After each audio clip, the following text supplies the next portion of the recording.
All right. Hello and welcome everybody to another episode of Bears Key Film.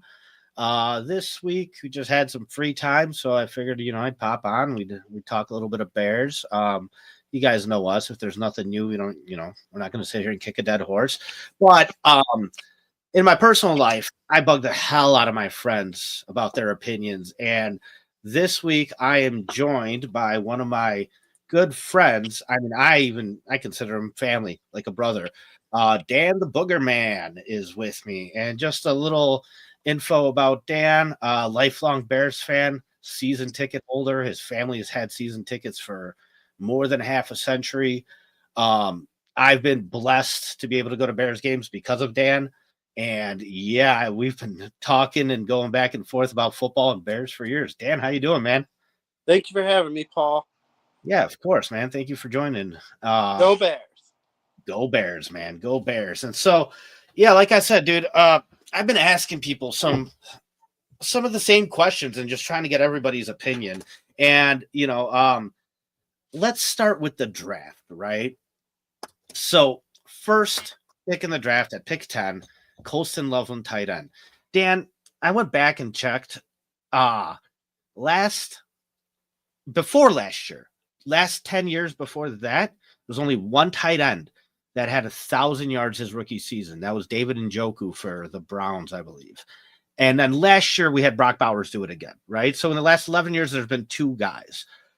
But typically those first round tight ends, man, they struggle their first year. But in general, I tend to try and give guys like 3 years to pan out, especially at that position, just because it's such a hard position to learn. But pick 10, man, for that value, for you to have to live up to that as a tight end, like what does Colston Loveland have to do for you to be happy with picking them that high? It's a tough question to answer. I think the main view in the Chicagoland area was the pick before the Bears picked was plan A. The pick after the Bears pick was plan B.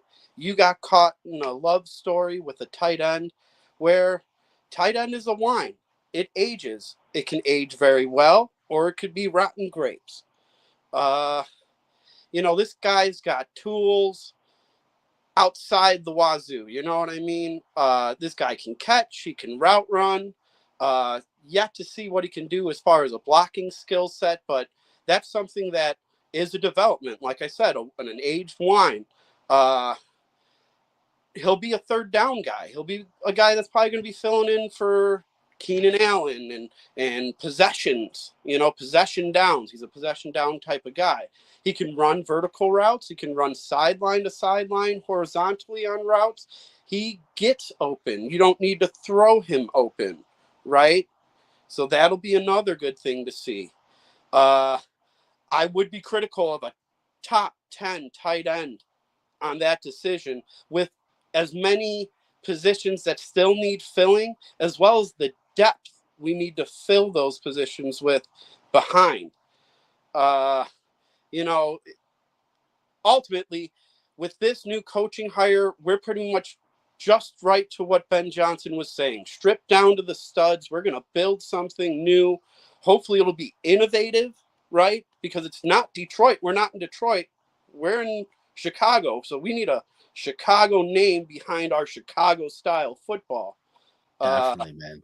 I think a lot of the team is desiring to have a high-powered offense in the NFC North, where we've come accustomed to seeing the teams that fight us for the division title every season. It seems like their offensive take it a grade higher. And we always have stood by as a strong, power-running team that can clear out the line of scrimmage and get those goal line possessions, make sure that you're managing the clock. This is a new identity that they're seeking, which I will be very critical of because it's not something that I'm accustomed to seeing in Chicago Bears football. You manage the game, you play possession, you work downfield, and you make sure that you can hold a lead. And that's Definitely. what our equation is, or what we've come accustomed to as Chicago Bears fans. But So I'm you still optimistic to a certain extent. Yeah. And there's so much more to be proven with this new era of football in Chicago. So let me just stop you there real quick. I just want to welcome Richie, going by Dixie lately, for hopping on with us as well. Richie, how you doing tonight, man? What's up, Rich? Hey, man, things are going pretty great. Dan, it's been a long time, dude. How I you know, doing? right? Doing well. So- growing up. We have Don Burr in the chat, big Detroit fan. So he likes to give us shit all the time, but we like Don. He's all right. Hopefully, we just like take Detroit's offense. You know what I mean? Like, Well, hopefully, all that good juju comes to us, and the Lions are the Lions no more. You know. So Richie, I'm glad you joined us early on. I know you said you know you're rushing to get home and whatnot, and so thank you for hopping on with us. And yeah, so I'm gonna ask you the same thing that I asked Dan. You know, when it comes to the value of pick 10, a tight end taken that high, the recent history, the last dozen years, there's only been 2 guys that have gotten 1,000 yards of rookie season, David Njoku, and then last year Brock Bowers. And one thing that Dan said that I just want to hit on real quick is that this is a new head coach, a new regime. And so that's important to consider, because honestly, if there is a stable piece here, and it's Ryan Poles, right? So he's the guy that was here last year, and he's the guy that's here this year. And I keep saying, well, like, okay, if you really wanted another tight end, you could have gotten Brock Bowers last year. But that would have made no sense under Flus and the offense that they were running. I mean, dude, we had Gerald Everett as a backup tight end get 36 yards for the damn season. And he is way more capable of getting more than that, but it's just how he was used and whatever. So, yeah, tight end 2 made no sense last year, but for it to make sense this year, I don't know. It just kind of feels like you're almost running in circles in a way. But I get it. I mean, Ben Johnson wants that guy, he wants that weapon, and so you're catering to Ben Johnson. If Ryan Poles has at least shown anything, is I think that he is all in on Ben Johnson and on Caleb Williams. And so Richie, let's just start with that. Pick 1 or round 1, pick 10, Colston Loveland. How do you feel about that, man? Hey, man. Prometheus, I appreciate you. So, all right, sorry, Richie. It's all good. So basically, they wanted to add some firepower. They got Colston Loveland in that first round, and dude, so I must have evaluated like 100 picks, you know, and I didn't think in a million years that they would pick Colston Loveland, and so I was actually upset. It just looked like a wild pick, you know, and I was just like, what the hell is this? And like, I was hanging out with friends at the time anyways, and I was like, whatever, you know. But as time went on, there's a lot of people that apparently liked him over Tyler Warren. He does move like a wide receiver. People were saying that he doesn't. 2 different styles of tight end, right? Like, sure. Like I kind of feel like when I watch Tyler Warren, he moves a little bit like Gronk. Gronk's a little bit bigger though, but that's neither here nor there. Anyways, Colston, what was that? I would say his size. You know, that's Rob Gronkowski is a whole nother being when it comes to size. This guy's slender build. I think I'm a little critical to see what kind of longevity he takes into, because he's going to be taking hits over the middle. You know, he doesn't have a frame at this point, at least what I saw, but he made some big plays for Michigan. You know, it's important to consider, Dan, because if we're talking about the value of pick 10, okay, if he's here for 10 years, right, it'll live up to it. Sure. Yeah. But the longevity part, I think, is huge. But yeah, Richie, I'm sorry. Yeah. I mean, hopefully he puts on some more weight, sure. But he was a willing blocker. People said like they wanted to talk down on his blocking ability. Everything that I saw, he's attacking linebackers. I like, what more do you want? He's getting his hands on them. He's at least moving them off their spot a little bit. And to me, he sounds like a poised player. He sounds like someone that, you know, kind of attacks his day with work ethic and everything. So I'm excited to see what happens. If he's our tight end 2 right now, Cole Kmet can catch some balls. All right. He's also a big physical tight end. He's probably can give Colston some tips on bulking up, you know. And overall, after all is said and done, if this puts Ben Johnson's offense over the top, that's the other side of the coin from what you guys have been saying of it being possibly a bad value pick and everything. If it helps put Ben Johnson's offense over the top, if it adds that firepower that's needed from a pretty unique position, a tight end 2 position, being able to move him around, you know, having 2 tight ends that can catch the ball directly in front of you. Keep in mind, Caleb Williams, he missed like too many of his deep passes last year, right? And passes over the middle, our quarterback's best friend. So now he has two guys that can do that, two guys that can mismatch against linebackers. So, Okay. after thinking about it for a while, and me just being probably an overly optimistic guy, maybe this puts Ben Johnson's offense over the top. Who knows? So let me pitch it this way, and Dan, Sure. we'll throw this at you. Mhm. So size was mentioned, right? Well, guys, you remember Baby Gronk, Adam Shaheen? He was the same size as Gronk. Yeah, he was. Size and measurables are great, but it doesn't necessarily dictate your production and what kind of player you're going to be. There's guys that are undersized that play like monsters. It helps though, right? Like it does help to be that tall, especially as a red zone target and things like that. But so, okay, let's move on. In afterwards, we draft Luther Burden III as a wide receiver. And now, so I'm looking at this now. Like Richie mentioned a wild pick. Okay, so last year we draft wide receiver 3. Then we draft tight end 2? And then wide receiver 3 again? Like just philosophy wise, listen, if these guys work out, that's all that's going to matter, right? Like it won't matter what the philosophy is. If they go out there and they produce and my whole thing is like get them to a point where they sign a second contract. In my opinion, that it would kind of at least meet the bar of success. If they're good enough to get paid again, okay, then they were worth drafting. But like, dude, we're just drafting backups in the high round. Dan, what do you think about Luther Burden III and what I just said, man?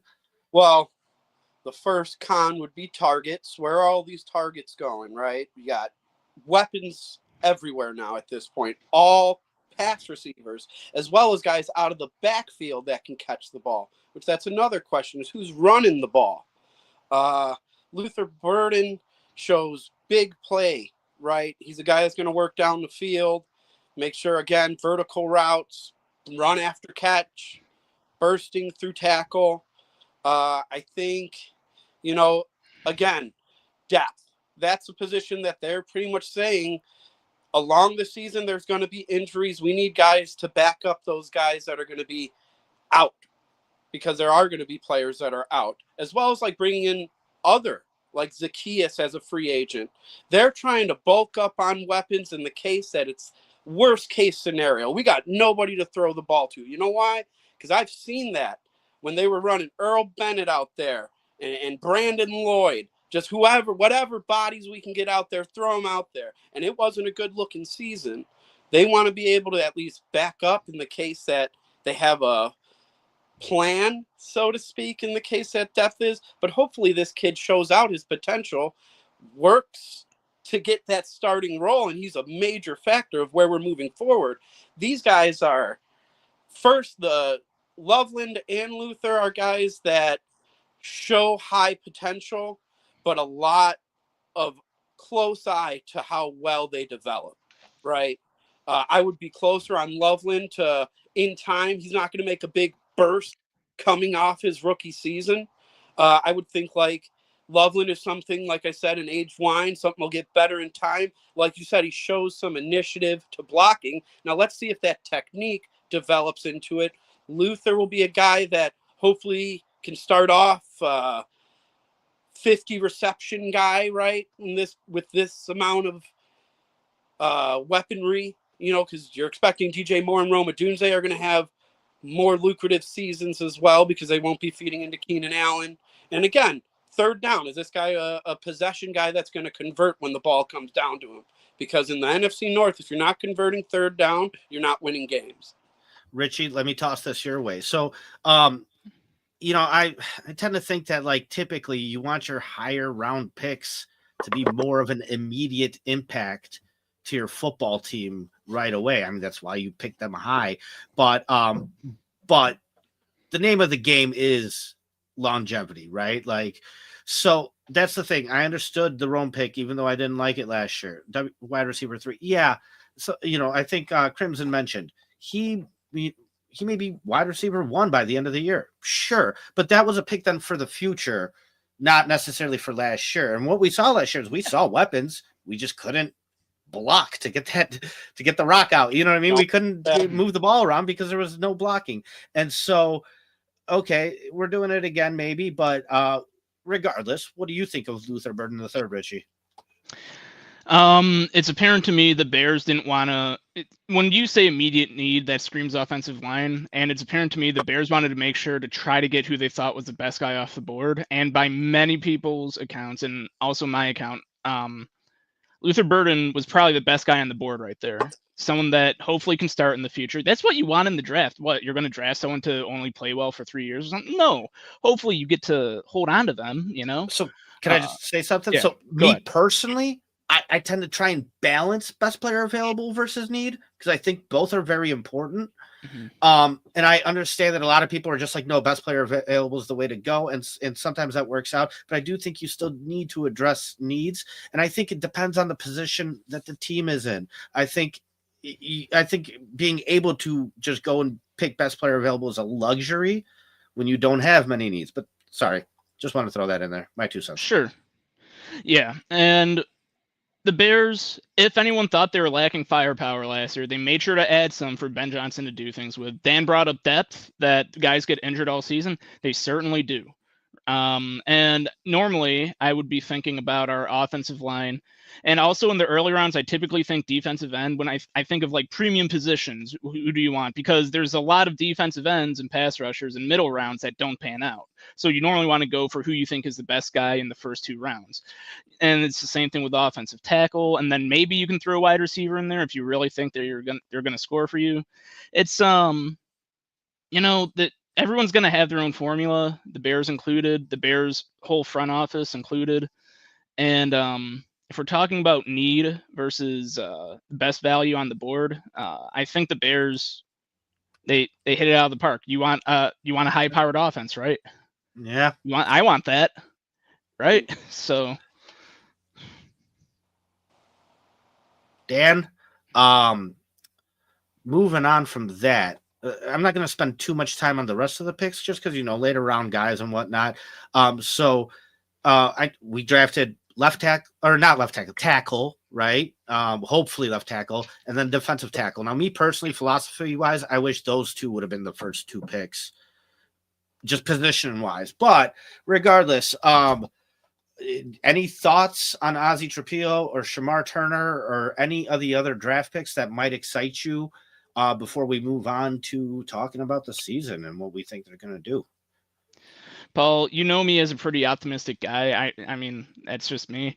Trapillo, I didn't think the Bears were going to draft him because he played right tackle his last 2 years. And we already have a guy like that. We have a right tackle. And hopefully, I would think if we wanted a right tackle, we'd grab someone more for depth, not someone waiting to start who might think that they can start on another team, which that's a valid thought from a player, Freshman year or his first year in college, he did play left tackle. So he's versatile. And Amagagie and I'm excited because Ozzie's and Braxton, they both have an injury history now. So what if this guy can become our left tackle of the future? His measurables are up there.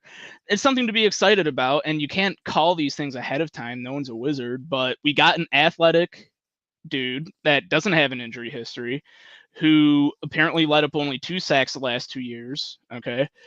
That's good. I'm happy about that. You're pretty happy about the Hippolyte pick too, right? I remember you mentioned. I wouldn't say happy. Okay. I wouldn't that was another one I kind of responded kind of similar to the Loveland pick. I evaluate 100 people, and Hippolyte wasn't one of them, and I'm just but with all those late round picks, Hippolyte and Zay Frazier for sure, they hit you at least know you're getting athletic freaks. Zay Frazier, 6'3". When you watch his highlight tape, he luring the quarterback into throwing to his dude so that he can speed up and catch the ball. That's a pretty fun thing to have on defense at cornerback. So hopefully he develops. Hopefully we're able to develop cornerbacks, which we've developed a couple good cornerbacks. And at least we picked up raw physical talent with Hippolyte and Zay Frazier. So yeah. Dan, any thoughts on any of the other draft picks outside the first 2? I would say for Trapillo, yet to be seen. Sure. Wouldn't be far-fetched to think that he's not a guard in 2 years. He's more of something to threaten competition to the starting positions that are on the team. a lot of the free agent moves were answers or bridges to the next phase of their offensive line, because Joe Tooney, Dahlman, Jonah Jackson, they're not guys that are going to be in here for the long haul. They're something to just Band-Aid bridge to the next phase. Drafts ahead of us are where we're going to be installing probably more capital into the offensive line. You know, you would have expected it this season with how terrible we had it last season. Everything else is just more like was discussed, raw talent. Let's see what these guys develop into. Hopefully we'll get some special teamers in the immediate, and then they'll develop into playmakers, and then find a roll into a starting position, even if that is beneficial for some of them. But it seems like a lot of the defensive backfield, for the most part, is pretty spoken for. I would be outspoken to say Tyreek Stevenson, which I was very high coming out of University of Miami. Big playmaker. Jury's out on him at this point. You know, he wasn't getting the production that's expected. Hopefully he'll develop into more, but we have another draft class to initiate that competition. Hopefully start getting some production out of the defensive backfield and injuries. You know, we need Brisker back in the defensive backfield. We need more consistent free safety play. You know, I'd still say, you know, we're beneficial to have Jalen Johnson. We don't want to ruin that. Yeah, and you know, I like what Crimson says here. I still think Stevenson is going to be a star. I really like the fact that, like, I heard when he got drafted, like, hey, this kid can, you know, tackle really well, which I think we've seen. But like, at the University of Miami, some plays were just eye openers. Yeah. People were telling me he might have some coverage issues. That really opened my eyes, and I was like, this guy's a fucking knucklehead. Yeah, that's the problem. It's like, so he had, you know, I heard that he might have some coverage issues. And then he came out his rookie year and had like 4 interceptions. It was like, okay, not bad. But then, like, you look at what happened last year, and yeah, knucklehead is probably the best way to put it. You know, I'm too good for this. And then it bit him in the ass, and it got shown over and over. We all saw it in the national media. But does he still have some room to grow? Potentially, yeah. So I get what Crimson's saying. Like, there's still, you know, time for Stevenson, but he's got to get his shit together, man. So I think this season for Stevenson is a real benefactor into the next phase of his career with the Bears, because there has to be high production. They have invested time and development into him. If he's not going to shape up and show out now, he's going to be shipped out, and they're going to have a replacement. Because as Richie discussed, they have no problem developing cornerbacks. And we've seen Terrell Smith develop. We've seen numerous undrafted free agent cornerbacks come to our team. We were all critical of Kyler Gordon at the beginning of his career. But as he played in and developed, guy's outstanding. He deserves the contract he got. He earned it. Yep. And I was very critical of him early on. But, hell, man, it was the time to be able to afford sacrificing some games and some plays and things like that for a guy to grow, as long as he grows and progresses. And Kyler did what he had to do to get better. So Ron here says the Bears are going 15-2, which kind of leads me to the next. Yeah, right. Which leads me to the next thing I want to talk about, guys. What are the expectations for 2025? What are you happy with? What is going to be successful? I'm just going to shoot a number out there. What if we get 8 wins? Are you happy? Richie, let's start with you. Why not? Okay. Dude, we've been waiting so long. The standard, even though they've fallen short for so long, is playoffs or bust. All right? That's it. And that's definitely it for this year. And if Ben Johnson's so good, if he's this great coaching hire, and if Caleb Williams is so good, we're going to be there. All right? It's time to prove it. This is it for me. Great response, Richie. Short and sweet. And so when I was talking to, you know, I don't know if it was Dan or David, I forget, but it was like I mentioned, yeah, you know, Fluke's got to pass that first year. And yeah, David's like, yeah, but it was a rebuilding year and everything like that. And I was like, okay, I get it. And it was like 3 wins, but everybody's like, no, I'll give him a pass. Look what Sean Payton just did with the Broncos. guys, good coaches don't have terrible seasons. Coaching matters the most when the team sucks and when the team's really good. They won't let you fall down that low, or they'll put you over the top when you need them to. And I think there's a lot of coaches and a lot of teams that can be in the middle and keep things in the middle. That's nothing special to me. I think what Sean Payton did with the Broncos is a fucking write a book about it, because that was like a coaching, man, I can't believe still that they were as good as they were. I had them as the worst team last year. But dude, that's what a real coach will do for you, man. He'll keep you afloat. I don't know. Dan, what do you think?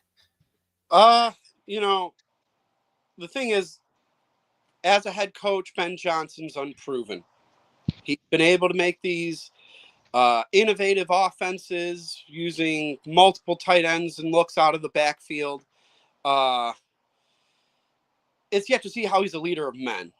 And the main thing about those types of situations, especially like Sean Payton, he's a proven Super Bowl champion. But then again, how many teams did Bill Parcells go to and not work well with? How many teams did Bill Belichick go to and not work well with? It's a development of team camaraderie, morale, getting all the players to buy in for one reason. I've watched enough Mike Singletary, Dan Hampton, Steve Mongo McMichael, Walter Payton, those guys sit there and talk about a certain demeanor they had going onto the field. And there was a certain identity to what they were going to do to you. And we need that 60 minutes of football that everybody desires to know is physical and it's winning. And the main stat of all of it is how many games are you going to win? Looking into the Bears, they're still a project. They're still working towards building into a new stadium. That new stadium is going to be a big benefactor to what they're going to be putting on the field to entertain us. Right now, I wouldn't be surprised at 8 wins. I wouldn't put them in a playoff contention right now because you have a first-year head coach, which is inexperienced at that position. As well as a lot of new faces in the coaching staff that are based to build this game plan that is from the studs. This isn't a mirror of the Lions. This is a brand new brand of Chicago Bears football. And that's what I don't like when people try to say, oh, we're going to mask the Lions offense. No, this is Caleb Williams operating a whole new game plan, a whole new. It's just going to be something that is going to be entertaining to watch for sure. And what I like about that is that Ben Johnson echoed that statement. He said, "We're rebuilding from the studs up. We're building this around Caleb Williams." So, yeah, maybe we throw less deep balls if we're building it around Caleb Williams. But it's a joke. But yeah. No, but I mean, yeah, go ahead, Dan. I'm just as critical of his throwing consistency. There were some. I've seen enough live from last season to know that there were some lollipop throws. There were some immediate out route reads that he was just missing far to the sidelines. He wasn't throwing inside the numbers accurately, throwing them high, getting players lit up. DJ Moore quit because he was getting thrown over the middle, getting beaten up by Caleb Williams throwing high. That's your star player you traded for one of the greatest trades of all NFL history that is just walking out on the team in the middle of the season. If that doesn't have the demeanor and the intensity of Bears football has to be brought up because these players aren't buying in from last season. We have to buy into this whole new picture. I like that you mentioned that, Dan, because I want to answer this question for everybody, too, with what I think. To me, I'm not so huge on the numbers, okay? For me, it's so much eye test, and it always is when there's a new regime and young players and things like that. And so I want to bring up, like, DJ Moore. You said DJ Moore quit. We get DJ Moore. Week 2, we're playing against Tampa. There's an audio clip on the sideline of a Tampa Bay player coming up to him and going, "Man, they ain't using you right." And he goes, "I know." And everybody was like, see. And then he goes off and has a career-high 1,300-yard season.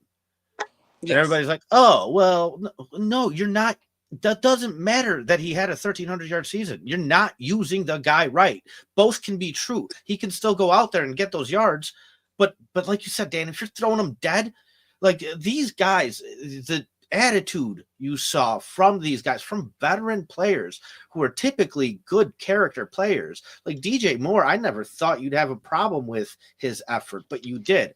Why? That's where coaching makes a difference. Man, if you're going to sit here, and I thought this team was talented last year, but I felt like the coaching staff was an obstacle.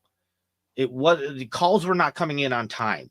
The plays were not drawn up. You had two guys running the same routes next to each other. There was shit that's like, dude, why would I put my body at risk to go out there and play for this when in order to achieve the ultimate goal, this isn't going to cut it, man. And so that's what I said. It's like, I think this team is still talented. And I don't think Ben Johnson has to be the best head coach ever of all time and this and that. No, you just got to be good enough not to be stupid and make the wrong choices and lose games for these teams. Like there was some shit that Flus was doing left and right for the entirety of his career here, where it's like, dude, it's on him. You're putting these guys in terrible positions. I go back to the Broncos game where we gave up like 4 touchdown lead or something crazy. And the very last one was, first of all, there was a field goal that they decided not to kick. You could have won that game by 3 points right there. But it's like you put Justin Fields in a position where you're going to run a play where you're just going to get a free rusher in. And when Luke Getsy was asked about it in the press conference, he's like, yeah, but that was the play call. That was the plan. Justin Fields needs to know the plan. Motherfucker, you're calling this in the fourth quarter when it matters most? Like you're putting the guy in the worst possible position to have success. Yeah, sure, he should know it and this and that. But it's like, but why are you doing this at that time when you could have just ran the clock out, played conservative, and fucking taken that game away? And I think that's where like players feel that a lot more than us fans do. And that's why I think you saw a lack of effort and guys quitting, man. So I don't know. Richie, what do you think? Anything? When I hear stories like that, it does boggle my mind because I don't understand how that can happen where, oh, it's a free runner. He's supposed to know what he's supposed to do with a free runner. And it's like, how many times did you practice that in practice? Because I'm certain that if you guys practice that in practice and you emphasize it, maybe he's not just going to stand there when a free runner's coming at him, you know? Like, and then on top of it, you saw the result in the Broncos game. It lost you the game. So what do? You repeat it against the Lions. Yeah. At the end of the Lions game, you let fucking, who was it? Hutchinson, I believe, just go in there and same result. Fields fumbles the ball and come on. Now, if the point is to just be like, Fields are more athletic than this guy, outrun them. If that's the play, okay, but that doesn't look like that was the design play. It looks like there was supposed to be like a pass in there. So, yeah, I don't know. We put up with a lot. I think when it came to the Bears coaching the previous season, a lot was explained when you're purposely draining clock to lose the game. You have players in the middle of the field completely not paying attention to the game itself, and you're losing games. You have players walking off to the sideline in the middle of the game. It's something to be spoken to with, for instance, the Kansas City Chiefs. There's clips of the Super Bowl where Travis Kelce is literally standing watching Patrick Mahomes run around like a chicken with his head cut off, doing everything he can to win the game. But when you have a guy loafing in the middle of the field, and that is your X-factor player, Travis Kelce, there is something to be spoken to with what their demeanor is for that team. And I saw that, Dan, and I said, it's time to retire. With the amount of times we came into question and scratching our head watching the Bears and seeing that instance over and over for the last 3 seasons. And that's something that's spoken to the original hire of Matt Eberflus, which was not a Ryan Poles hire. That was a Bill Polian hire. And it's something that they do each time that they've hired a head coach up to this point, where they hire Corsi, maybe was the last one, I believe. Corsi, or they hire some liaison to look over the account and choose and pick a group of guys, and you choose an envelope. This is the first time that they actually let their general manager and Kevin Warren, their president of football operation and administration, and let them cook. Let the chefs cook this time. Hopefully, they're cooking up a nice recipe, because if we don't see it in 5 years, when this new stadium is going to be here, and we don't have product to fill the seats, there'll be more of a debate of what the ownership is worth here in Chicago. If I can add to that, I remember you probably remember, Paul. I was high on the hiring of Shane Waldron for his resume and the adversity that he had clawed through earlier in his career, and etc. Yeah, and then I don't remember which week it was, but Caleb was super like frustrated, and the look on his face was just a pure dejection. I felt bad for the guy, and he's trying to talk to Waldron. It's the first quarter, okay? And Waldron is like all smiles, like, "Hey, buddy, here's what we're gonna do," you know? And then Caleb, the look on his face, I just like knew that was the picture. That was the proof. There's something wrong with the chemistry on this team. There's something in the water with our coaches, and when they're being like, I don't know, indoctrinated by management or something, I don't know.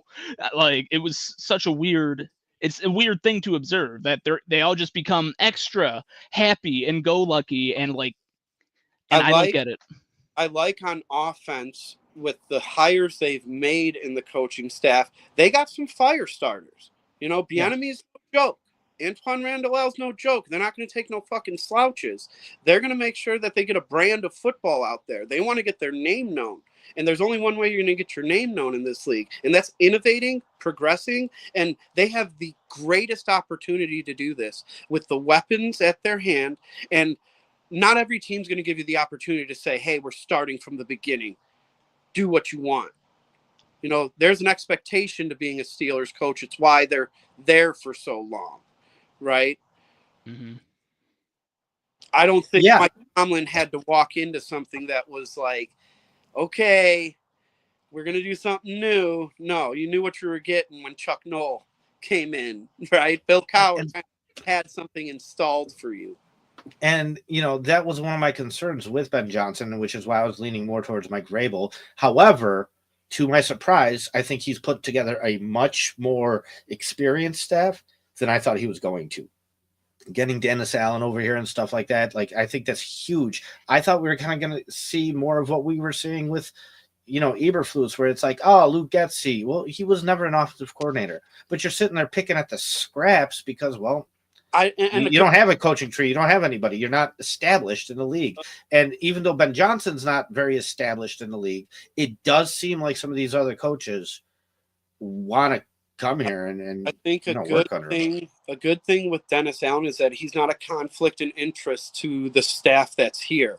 He's not going to try to step over Ben Johnson. He's not going to try to step under any of his assistants. He's going to do the job at hand because he knows the job at hand. He already's been each position along the staff of a defense. So he knows, you know, what each guy does, and he's going to hire the right people to do what they need. Yeah, I wish we could have kept Vic Fangio here forever, but I get it, man. You want to get paid, so you go out there and take that head coaching opportunity and make a paycheck. You know what I mean? But afterwards, you're competent with going back. I know he did, yeah, for the Eagles, but like, exactly. So I get it, but Dennis Allen's been there, done that. He's had his head coaching opportunities. You know what I mean? And so it's like, yeah, you got the money in the bank. You've had your payday. You probably be satisfied just being a defensive coordinator moving forward and just focusing on that. And that's one of the perks of having a head coach who's offensive minded is typically when it's the other way around, when you have a defensive head coach and your offense does good, those guys get picked. You know what I mean? They get picked and given head coaching positions. So it's having an opportunity to have a Dick LeBeau type. The potential is there at this point because he's proven what's needed. He knows what he's good at, and hopefully he can install something that the NFL league has never seen. And I kept saying, I think this defense, with all the takeaways they've managed to get and everything like that, you don't think they could do that without Flus? No, those guys there's some talent on this defense as well. So I don't think that's, you know, something that was solely credited to Flus. No, I tend to credit the players more for that. So, I think even with Dennis Allen, and the guys we have, we could still go out there and have a top half of the league defense, top 15 defense, so to speak, this year. So, Can I add something to that? yeah, Just a of course, fun man. side note. Just a fun side note. I just looked up Vic Fangio's Wikipedia profile. That man started coaching at a high school. He was coaching linebackers in 1979. He's a lifer. Okay. I wish we could have just kept him, but the world works how it works. So That's How how much it is, time man. did it take between that time and him becoming a head coach? That's yeah. 40 years before he became a head coach for the first time. Yeah. Well, That's why when that opportunity comes, I understand why they take it. You know what I mean? And it comes with a nice payday too. So yeah, it is what it is. But yeah, the league works the way it works. I just, I'm kind of one of the things that kind of turns me off a little bit is just interacting in social media and seeing this fan base getting cocky again. All of a sudden, I saw, oh, Matt LaFleur's afraid of Ben Johnson and this and that. Dude, guys, we're fourth in the division. Let's remember Well, that. I would Let's say remember that. going from seeing Matt LaFleur and Matt Eberflus sit in side court, and now we have a guy that's trying to shake up the cage is nice. Definitely. And I was saying, like, the only reason he brought Matt Eberflus to that game was because he wanted him to pay for his popcorn, because Eberflus was buying that man's lunch. So, yeah, it's optimistic for sure. But, dude, this division's tough. It's still a very tough division. I still, grabs. I think I do, man, and I kept saying it. I do think we're going to see the Lions fall off a cliff here soon. Because just of the way that team is built and the style, I think these windows close, man. They close quick, and I think theirs might have been open, and I'm not sure if it still is. But I'm more concerned about Green Bay and Minnesota personally than I am about the Lions. I don't know about you guys. I think Dan Campbell's pretty for real. His team's lit up with high draft choices. He's got continuity along the offensive line, adding playmakers. He lost coaching staff, which is being substituted by whatever new is being brought in, yet to be discussed, but they're walking into a Cadillac for them. The Packers are something that I kind of feel have met median at this point. I can't see them getting much better than what they are. It is something to compete with for sure. And the Vikings are a full-on wild card. You never know if they're going to be bad, good, upside down, upside right. Who knows?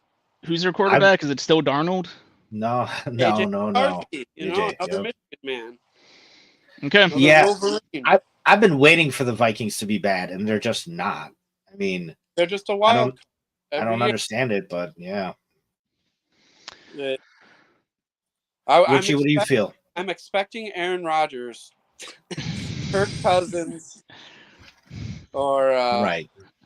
They need to get something, but we'll see. Who knows? J.J. McCarthy is another talented player, high potential, national champion, proven winner. He threw to our top 10 first round pick. For national championship. So you just wait to see what his potential can show. That guy could light up. It might have been a year of development on injury, just mentally getting ready for what the NFL can offer. But I hope he beat. Heart attack. Yeah, I hope he beat JJ McCarthy's ass. And Darnold did really good for them last year. I'm kind of surprised that they didn't try to keep him. I know later in the season they were like, "Oh, we found this issue with him late in the games," and man, it's okay. You guys can start with like your basically rookie quarterback. That's fine. I hope. I would say a nice Kings that they have the best wide receiver. So as long as you keep Justin Jefferson healthy, they're pretty safe to say who can catch the ball. It's getting the ball delivered. Yeah, definitely. That guy's a beast, man. He's pretty premier. He pretty much burst onto the scene, blue chip.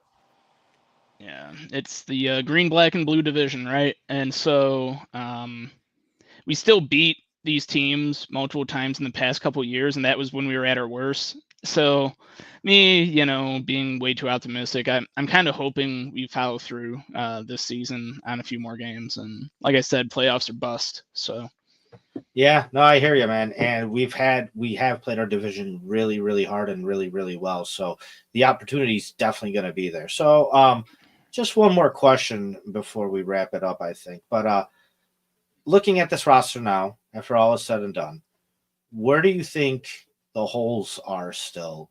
And what do you think we're going to be looking at, pointing our finger at, going, that's lacking? Dan, you want to, or Richie? Yeah, go for it, Richie. Well, we're still suspect on the starting offensive line. We don't know what we're doing at left tackle yet. We have a lot of candidates. That's cool, but it's not like we know. I actually I liked how Doug Kramer played last season, but he only played for a couple games. And it's just the Bears, I always say they should have spent twice as many resources on the offensive line. This offseason, they finally did it. I've been waiting for them to do this for like decades, for like at least 2 decades again, ever since their big 05 or 06 run, 06 07 run. So yeah, we're if they don't keep that line plenished in future seasons, like you said, the guys that we signed in our interior, they're only going to be here for a few years. We need to keep drafting resources at offensive line. Hopefully we're good at wide receiver for a while, right? We've drafted quite a few in our top 2 picks, in our top 2 rounds. And so, yeah, no kidding. And so as far as holes go, it's like starting staff offensive line and starting staff defensive line for that matter. We have a question mark at the opposite end of Montez Sweat.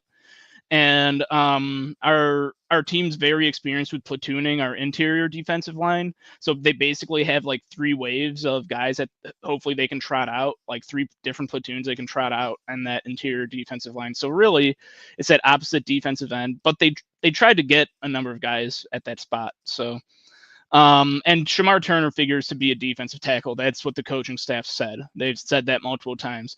So you asked me about Shamar Turner earlier. He looks like he would be a very good addition to that interior defensive line without overwhelming him, without placing too high of expectations on him. And he could just play his game, which is very physical, violent hands, getting through gaps. And so, yeah. Yeah, that's what you want out of a defensive line, right? Dogs. Dan, any holes, any concerns? What do you think, man? I would just say I would piggyback onto what Richie was saying along the line sprint, developing offensive line in time. A lot of those players, Joe Tooney, Dahlman, they're not going to be there forever. I think when it comes to defense, it's a lot of depth. You want to fill a lot of those linebacker positions. I think that they're going to have rotating blitz scheme where they're going to be disguising a lot of blitz attacks to the quarterback, something to represent what they were doing with the Saints out of a 4-3 defense.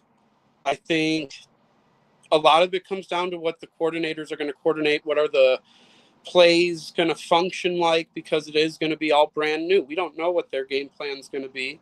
We don't know what their scheme is. We just have players to develop into, a brand of Chicago Bear football that should usher in a new era.